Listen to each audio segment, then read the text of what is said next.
Opposition parties have made headway in the south, in the east of the country, but the northern parts of the country have remained solidly with the BJP. Now, if Haryana moves away, then is the Congress and the opposition increasing its footfalls in the Hindi heartland? All communities have expressed the desire for changes, but the Jats have led that chorus. And Jats in the past have been divided between the Congress and the regional parties, but they seem to be veering around to the Congress. So the Dalit and the OBCs have also moved away from the BJP towards the other side. And the Jats have helped to create a wave in favor of the Congress this time. So can the High Command ignore the claims of the Jat and go for Kumari Shelja?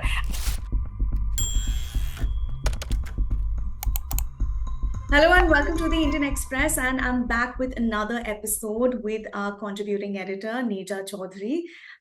Good morning, ma'am. Today we will be talking about the Haryana elections for a couple of minutes, and fate of Haryana will be decided tomorrow for all the candidates on all the 90 seats. Now, BJP that has ruled this state for a decade is now looking at a hat trick. But according to most exit polls that we saw on Saturday, Congress will most likely win Haryana and surpass the majority mark. That is most likely. And BJP will be restricted to 20 to 28 seats. And if that happens, Congress will wrest another state from the BJP. Now, what would the Haryana election result mean for the state and the two national parties? Can you please elaborate for us? Yes. Well, thank you for having me. And you're right. Little Haryana, which accounts for 10 Lok Sabha seats and 90 assembly seats, is one of the small states. Its importance, of course, lies in being near the national capital. And so the attention it gets is disproportionate to its size. All that is a given. But this time, Haryana is being watched very carefully for a couple of reasons. Will Haryana allow the Congress to wrest the state from the BJP? Now, if that happens, it's a signal that the opposition is marching forward, that the BJP is on the back foot, and that has its own implications for the other states that are going to go to the polls. We are expecting the announcement of elections very, very soon after the results tomorrow in the state of Maharashtra and in Jharkhand. Maharashtra, very, very important because it's the second largest state in the country with 48 Lok Sabha seats, and it is the financial hub of the country. And of course, Jharkhand, a tribal state. And also, people are waiting to see what is going to happen in Delhi. Arvind Kejriwal, the former chief minister who resigned and made way for Atishi, had called for early elections in Delhi, that they be held with Maharashtra. The view that the election commission takes on this remains to be seen. But anyway, the Haryana result and also the result in Jammu and Kashmir will have a ripple effect. It heartens a party or it demoralizes a party. Though conditions in states are very, very different, it will have a ripple effect in these states. Now, the other important thing I would look for, and it is very significant, for the last 10 years, the Hindi heartland has been an impregnable fortress for the BJP. The opposition parties have made headway in the south, in the east of the country, but the northern parts of the country have remained solidly with the BJP. Now, if Haryana moves away, then is the Congress and the opposition increasing its footfalls in the Hindi heartland? And that has its own message for the country. The Congress won Himachal Pradesh a couple of years ago. The Congress has dented Congress and its ally, the important ally, Samajwadi Party, has dented the BJP badly in Uttar Pradesh in the just held Lok Sabha elections. And if Haryana also moves away, then, as I say, it has its own political message for the country. Hmm. You also talk about how people are tired of watching a movie for the sixth time, and the desire, the chah for the change is now can be seen in Haryana.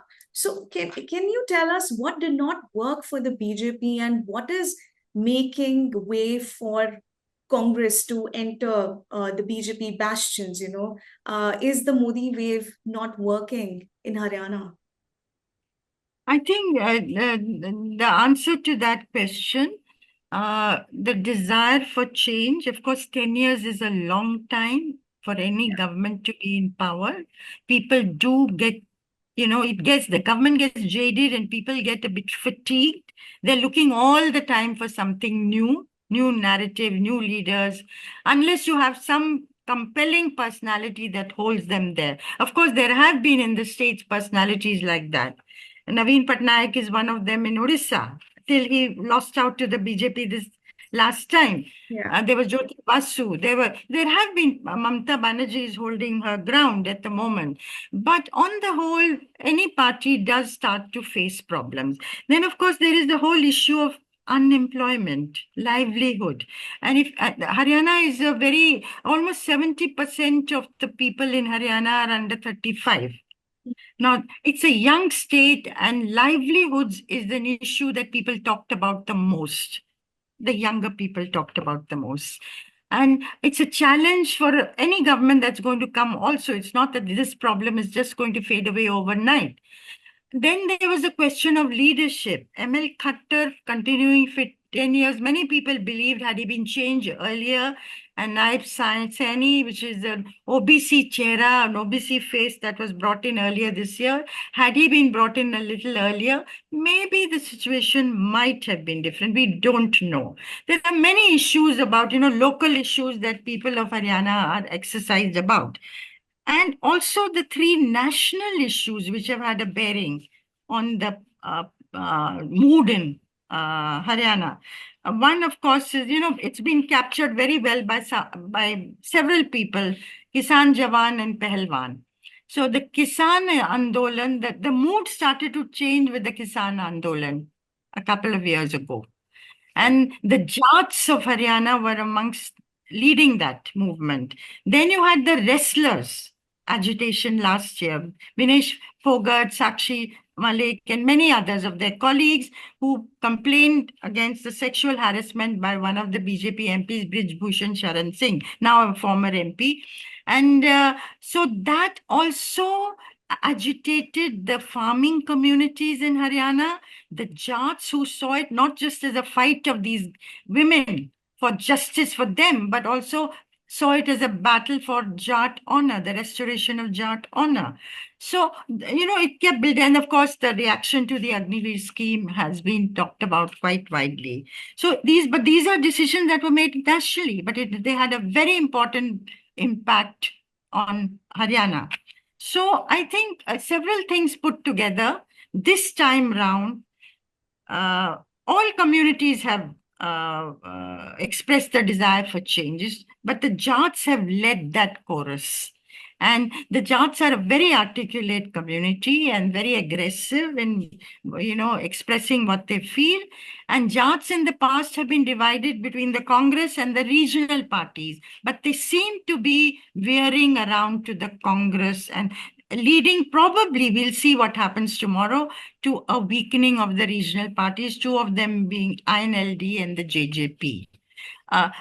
And on the other side, the non-Jat consolidation that the BJP had relied on in the last two elections, that seemed to be not as strong as was in the past. So given all this, let's see what the result is going to be finally. But most people agree. And that is privately, the parties agree, publicly, the people on the street agree that there is a mood for change in Haryana today. You talked about non-Jat consolidation by the Bharatiya Janata Party. Why didn't this work for them? I mean, of I course, think yeah. why didn't this work is also for the reasons that have applied to others. As I say, economic distress, local issues. Also, I think Mr. Saini was brought in too late. He's not a very known face. Yeah. And the Dalit factor is at the heart of this. Of course, the Dalit and the OBCs have also moved away from the BJP towards the other side.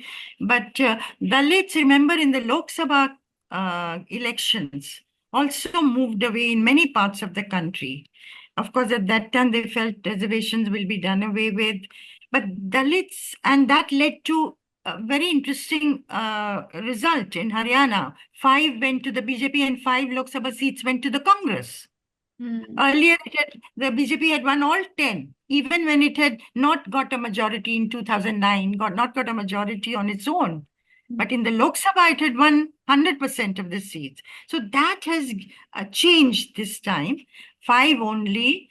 And in the Vidhan Sabha, it's going to, as I say, local issues also have a bearing. People see an election very differently. I met communities, even Dalit community people, who said that, Lok Sabha, we voted for Narendra Modi, but this time we are going to vote for the Congress. So given that several, not just the Jats who've led, and they're 25% of the population, but Dalits who are around 21% of the population. So a section of the Dalits, a section of the OBCs, maybe a section of the, other communities also may express their desire for a change. So they would have added to the sense of anti-incumbency in the state. Okay. Ma'am, last question from my end, but a very big question. The top contenders for the Chief Minister's post from the Congress party. We have the front runner, who's the leader of opposition, Bhupinder Singh Hooda.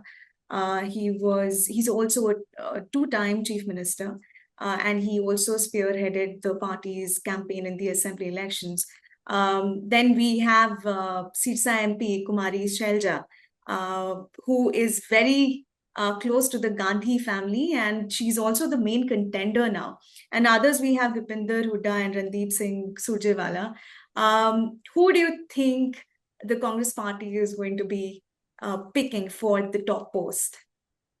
Look, they've all virtually thrown their hat in the ring. They are all very politically correct and have stated that the decision on who would be the chief minister will be taken by the party high command. And the normal drill is that you consult the MLAs and then the high command finally makes the decision. Now, most people believe it will be Bhupinder Singh Hooda. He's a veteran, he's very seasoned, and of course a Jat. And this time Jats have voted not just for their local MLA, but several of them said we are voting also for a Jat chief minister. So there is this huge, enthusiasm. And as I said, the Jats have helped to create a wave in favor of the Congress this time. So can the High Command ignore the claims of the Jat and go for Kumari Shelja? Shelja is, you see, the Dalits have also, what I call the Dalits is an X factor this time. You can take them for also a woman, so the Dalit factor. Yeah, Shelja, a Dalit, a woman, a senior leader, a loyalist of the party, and she cited all this. Yeah. She has thrown her hat in the ring that she should be considered. Normally, Congress people don't say that so openly. Surjewala, of course, has said, all of them have said the High Command will decide. But will the High Command in the distribution of tickets allowed Mr. Bhupinder Hooda to decide 72 out of 90 tickets. And Shelja was not allowed, her 4 main people were not accommodated in the list. And she herself was not allowed to contest for the assembly. She won the Lok Sabha very handsomely from Sirsa, over 2 lakh lead, which showed that all communities, including the Jats, had voted for her, not just the Dalits and the OBCs. So, but can the High Command ignore? And the signals have been, if she was not allowed to contest and Huda was allowed to have his way in the distribution of tickets, it is said the High Command may be a bit nervous about what Mr. Huda will do if he's not accommodated. In 2019, there were murmurs that he may form his own party at that time. But anyway, so the High Command has its task cut out for itself, who it goes for. But the most important thing will be not, suppose Mr. Huda is made the chief minister. Incidentally, I feel Mr. Huda may want his son Dipinder to come, but whether that will happen, because he would like him to settle, he would like him to be the chief minister at a future date and get a grip of the situation while he's still around. But whether that will happen remains to be seen. At the moment, no, people are not talking of it. But if Mr. Huda is made the chief minister, this time, people are asking, and the Dalit communities are asking this question, how do ensure an effective power sharing formula that others, including Kumari Shelja, their views are taken on board in the running of the state by the Congress party?